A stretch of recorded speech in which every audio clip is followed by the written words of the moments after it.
Oh, really? Table 1 and 2. Table 1, I don't know what happened. Table 2. Okay. Okay, So table 1 and potentially 2 drew. So Table 2 did draw. Table 1 so Hunter is actually probably playing for 9th. So And he's up again. he's up a game. He's a Cincinnati local. Okay. I've seen him at some of these Cincinnati shops and qualifiers. Looks For like being so young, he's still in high school. really. He's quite good. Okay. Quite impressed with his play. So it looks like Hunter is on the receiving end of a Golgari beatdown. Looks like similar to Brian Kibler's deck. I would imagine there's a lot of similarities. And he is a 1-creature Esper control deck with 4 unaffiliated Drown Yards. Okay. Lone Revenant. Yeah, his deck name is the Forever Alone Revenant. 2 Terminus, 4 Supreme Verdict, 4 Sphinx's Revelation. Ultimate price for removal, Azorius Charm. 3 Jace, Architect of Thought. That's something that I can start. I think Jace, Architect of Thought's gonna catch on a little bit more in the next couple weeks. Yeah, absolutely, because it's a way to preempt. Yeah. The memory depths. And in Control Mirrors, it comes down before they can realistically punish you for tapping out with an ultimatum. Yeah. I'm sorry, Sphinx's Revelation. Same thing. Yeah, same thing. Cruel Ultimatum, Sphinx's Revelation, whatever. Looks like there's some discussion going on, or at least some hand gestures from Eric. Over here.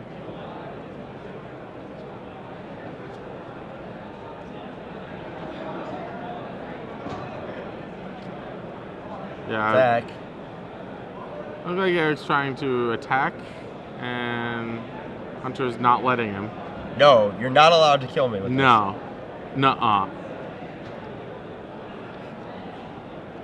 Maybe some confusion over the Dakota attacker step. I see Hunter has 2 Feeling of Dreads in his hand. Yeah. Probably confusion over beginning of combat. Yeah. So, Hunter's quite the pickle here. He has only 5 life if our life total is up to date. Yep. I believe it is. And he's facing around this Deathrite Shaman with plenty of instants. Action. Alright, so we have a judge call coming up. So we'll Yeah, talk about, let's talk about these decks. Okay, so look at Eric Fry. We have not seen this deck today. No, we have a not. deck I kind of like, but I would never play in a million years. Yeah. It's the Brian Kibble inspired green-black beatdown deck. Yeah. It has like Arbor Elves and the Strangeroot guys. Brian Kibler's like new Daybreak Ranger-ish card. He loves Ulanval Tracker. I think the card's sweet. Yeah, I mean, I don't disagree with him. I just don't like the types of decks it goes in. The big card in this deck is Predator Ooze. Card's very good. Yeah, the card's very good. It unfortunately Well, it's very good or very bad, your choice, depending on what happens. It requires a dedicated commitment to green. Yes. Which this deck has. The black cards in this deck are some removal spells in the form of like Tragic Slip, Ultimate Price, and then also has the good Golgari creatures, Lolith Troll and Dreadmangler. Right. Both are just very good cards. Yeah. Let's see. Eric has opted for 2 Evolving Wilds over Golgari Guildgates. Okay. Which is he interesting. still has a Golgari Guildgate. Right. But the split is interesting to me. It seems almost like the Guildgate should be the better card. The Guildgate is generally the better card, but you have Deathrite Shaman. Oh, and you have Arbor Elf. Okay. So you have like multiple reasons to take the quote-unquote worse. Yeah. Option. Because the Guildgate always taps for both. You have to choose with the Wilds, but the Wilds also does a few things that the Guildgate does. Arbor Elf and Evolving Wilds also lets Woodland Cemetery come into play untapped. Yes. Interesting. The more I think about it, there's a lot of arguments for and Wilds. Everyone's all about Rakdos Guildgate in the black-red decks. Mm-hmm. There, people that are willing to play that. Yeah. Yeah, sure. There, maybe you need the guild gates because of Dross Messenger into a red card or something. And to Hellrider. Yeah, like that doesn't work with them. You also don't have a reason to not want them other than your Dragon Skull summits. Though this deck also has like Lotless Troll. You can't go Lotless Troll and Predators. Right. Without Evolving Wilds. Correct. So that's actually a really interesting discussion. Yeah. And honestly, without like playing or whatever, I think I would play the deck and just like every time one screwed me where the other one would have been good, I'd switch them. Yeah, you can't go Strangleroot Geist into Dragmangler off an Evolving Wilds. Unless you play a 1? Yeah, okay. Yeah. You go Evolving Wilds, get a forest. You're right. Then play your cemetery or 2 on 3. Yeah, I was thinking of other ways, but yeah, you're right. So Hunter's deck, just a lot of 4s for a control deck. You got Think Twice, Supreme Verdict, Azorius Charm, 3 Detention Sphere, 3 Dissipate, 2 Terminus, 2 Ultimate Price. Then a few finishers. He has a main deck Memory Adept. He has 4 Jaces in his main deck. 4 Jaces 3 little, 1 big. A Tameo, the Lone Revenant, 7, 11, 14, 19, 27 lands, I believe. It's a good 28. Healthy amount of lands. Enough. Yeah, 28 it looks like. 27, a lot. Yeah, I can get behind. Hunter's deck. I think it's a little soft to the 28 lands. The beatdown decks. I don't even know about that. 6 Rast, Azorius Charm, and Ultimate Price. I feel like this deck very much struggles against, say, Dross Messenger or it is. Falcon Wrath Aristocrat. Oh, which beatdown decks are we talking about is the question. The good ones. The good one. Yeah. The one good beatdown deck. Right, the one with the resilient threats. Yes. That's probably very true. He boards up to 4 Terminus in Feeling of Dread, so I assume that's a concession to that. Yeah. I do like the Tribute to Hunger. If you're trying to kill all the things your opponent has, Tribute to Hunger gets a lot better. Yeah, and I think this deck needs the life gain. On top of Revelation, you just need like a little bit more. I would have liked to see like a dedicated like spot removal with Snapcasters, just to rebuy. I don't know if we have room for Snapcasters in this deck. It's entirely possible when you play so many lands. Yeah, well the thing is also you'd have to have room for like Thought Scour. Yeah, something to do with this. Yeah, you'd definitely be like cutting some cards that do things. Cutting some lands. Lands that think twice. Okay, right, back to the game. Looks like Feeling of Dread was cast beginning of combat, and nope, it wasn't cast. Okay, we're not cast. The game ended. The game ended. I'm gonna guess that Eric was victorious in that one. I agree. All right, so we see both players, these players have 22 minutes. Yes. So that's plenty of time for game 3. Agree. The normal round clock is significantly lower. It's at 10 or 12 minutes. But since they're often in a feature match, they get to they might have to wait for some time.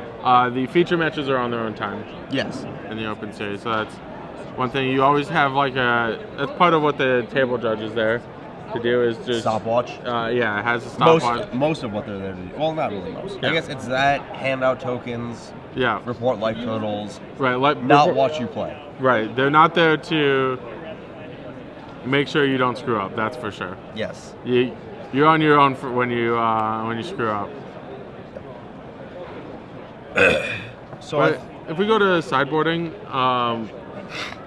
these players have already sideboarded for the most part.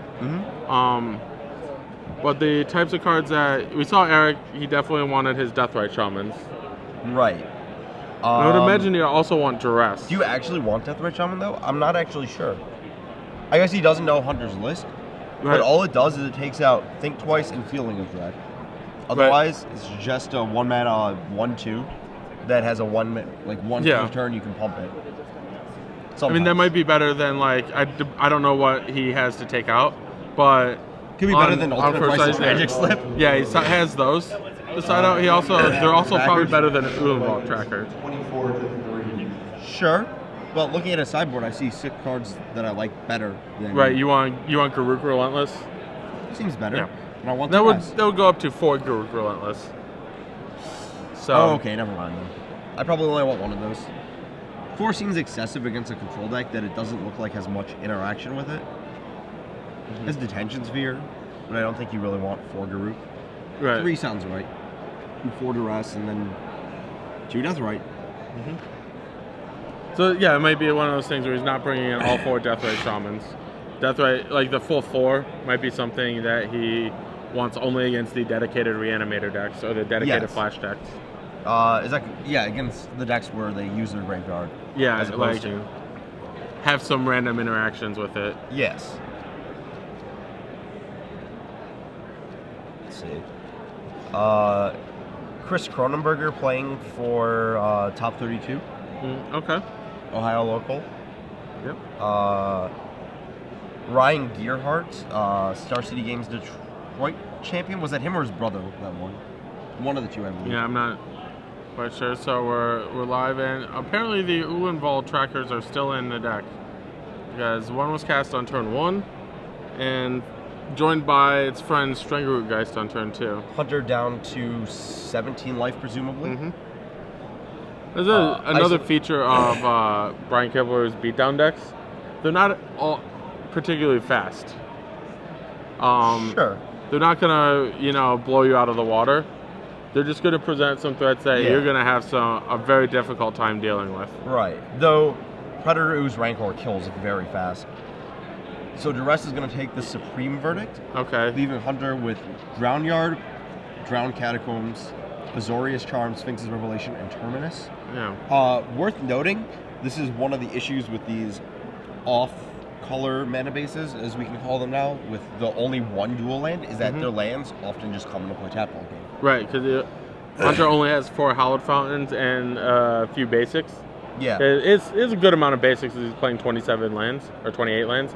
He has 7 basics and an Evolving Wilds. But he has 11 of these come into play tap lands. Right. So it looks like teams getting in there, Azorius Charm getting used. Good time to use it, I feel like. Yeah, absolutely. Especially if Hunter wants, he can use his Drown Yard to mill Eric. Oh, the it's Mondo not quite. combo?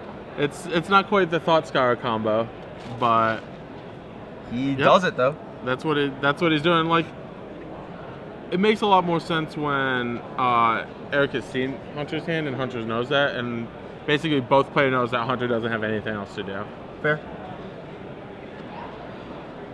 Looks like Eric has an Arbor Elf and a Predator Ooze to follow up, but that's not that good against Hunter's hand. Correct. No Predators. Magic players, if you are done with Just your opting to match, pass, I guess. believe you have made the top That still comes into play tapped. Yep.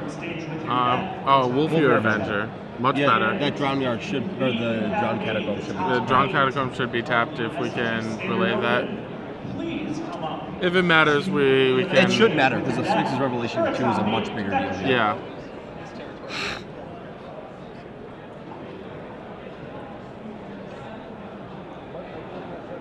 The Drown Catacomb should be tapped. I think they're working on it right now. It looks like, looks like they got it. We're good. Okay. Cool. So this Strangleroot Geist is on the stack. I believe Hunter's deciding how he wants to handle this. I believe he just lets it fly. Yeah. Azorius Charm. Maybe even. No, I wouldn't Azorius Charm because he has a Terminus in his hand. I don't know if he has another land. I was maybe. I believe I saw Plains. Oh. If he doesn't have a land, I might. I don't think I would Azorius Charm anything, because you would Azorius Charm something very difficult to. Yeah, there's a Plains. Okay, so you just probably just hold the charm. Don't do anything with it. Just take your damage. Untap Terminus. Yeah. Sweep the board. Actually sweep because the Strangleroot goes away. Right. And putting on the bottom much better than destroying them in this. All right. Looks like we have another judge ruling. Going on something here. Interesting about this situation. So normally, most people would think, "Oh, I want to stack my guys on top of each other in like this exact order, so that I want the best 2 on top." But I think especially against that deck, you want to split the 2 good creatures, the Wolfier and the Strangleroot guys, with the Geist on bottom and the Wolfier, the top card, with the 2 mana guys in between, because the Drown Yard. Okay. It's really, really marginal. But Yeah, I was just like thinking about clearly. like very marginal. Stacking like, the bottom of your deck is yeah, definitely but marginal. if they're killing you with mill, if Yeah. your last card is a haste creature, Mm-hmm. pretty powerful in comparison. And if another card ends up on the bottom, you want to draw one of the two. Like if they know where things are because they've been tracking, they'll know that they want to mill those two good ones, and you'll draw mana elves instead of that. And you want to split them so that they're not within one Drown Yard activation. Mm-hmm. Yeah. And that's a Yeah, good point. very, a lot of very times, marginal. Yeah, and a lot of times what happens like when you're getting milled out, the last like 5 cards are milled out. Like during my end step, I mill 3, and I untap and mill the last 3. But Fair. sometimes the numbers don't always work out that way. But yeah, I mean, Like there it's could be something- another terminus that makes that work. Right. So, worth thinking about. Yeah, and also very rarely do you get milled out and it's a close game. Like Sure. you don't get when somebody kills you with a Nephalia Drown Yard, they generally have like just complete control. Yeah, like of the 30 game. life and 7 cards in hand. Yeah, exactly. Like they have plenty of capability of just like stopping whatever you do. But like I could see it coming up like once in every 200 games you got milled or whatever. Yeah, 200 games that actually end with mill. Sure. Yeah. I don't So, know. like- It's probably more than that. It's probably like once every like 50, 40. Yeah, you could go you could play nothing but Drown Yard decks and it never come up. You but could play the entire format, just never have it matter. Yeah, but like I think correct play is correct play. Yeah, So as long as you don't spend like too much energy on it, agree. yeah, you don't like go into the tank, figure out what order you want your creatures in. Yeah, I know a lot of people used to play like the Star Wars CCG, and that Oh, had a dude, lot yeah. to do. Yeah. With, like cards ended up on the bottom, and like by the like 5th turn, you knew the entire The order of your deck, yeah, and that was important Yeah. because you would draw random Because cards like off yeah, the top every of your turn deck. you'd clash every turn Yeah. too. Yeah, and like that was just a disaster. But like little things that happen every so often. Mhm. You were talking about earlier in the blue-white-red deck, ordering your cards and knowing where your pike is in the late game. and with Augur Bolus. Yeah, And I think that comes up a reasonable amount simply Yeah. because you're doing it to yourself. yeah, and your deck draws a lot of itself most Yes. games. So yeah, like you trigger Augur 4 times, you know where your pike is. Maybe you can Thought Scour to it a turn It's earlier, part of the or reason, not like, Thought Scour into it. Yeah, players like Todd Anderson were by the middle of the turn they're thought scouring their opponents because they knew they needed literally every single card in their deck. Yeah, I mean, Because- sometimes that's not enough. We saw that earlier. Right. But I mean, Todd was like, yeah, my deck kind of doesn't have enough power in it.